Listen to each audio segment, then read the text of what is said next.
இந்த மாதிரி எதுவுமே நடக்கல. ஆனால் கரூரில் மட்டும் ஏன் எப்படி நடக்குது? எப்படி நடக்குது? மக்களுக்கு எல்லா உண்மையும் தெரியும். மக்கள் எல்லாத்தையும் பார்த்துக்கிட்டு இருக்கிறாங்க.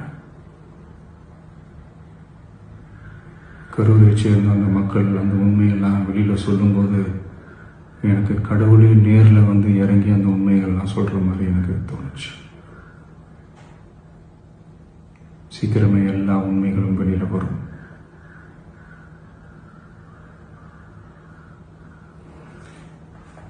எங்களுக்கு தரப்பட்ட இடத்துல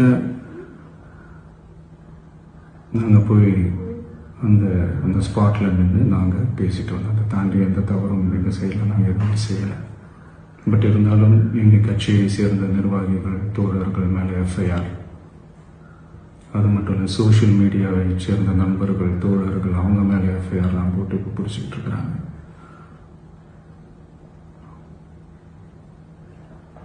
சிஎம் சார், உங்களுக்கு ஏதாவது இந்த பழி வாங்கணும் அப்படின்ற எண்ணம் ஏதாவது இருந்துச்சுன்னா என்ன வேணாலும் பண்ணுங்க. அவங்க மேலே கை வைக்காதீங்க.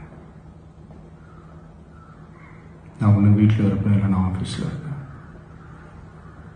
என்ன வேணாலும் செய்யுங்க. நண்பர்களே, தோழர்களே, நம்மளோட அரசியல் பயணம் இன்னும் ஸ்ட்ராங்கராக, இன்னும் தைரியத்தோட கண்டினியூ ஆகும்.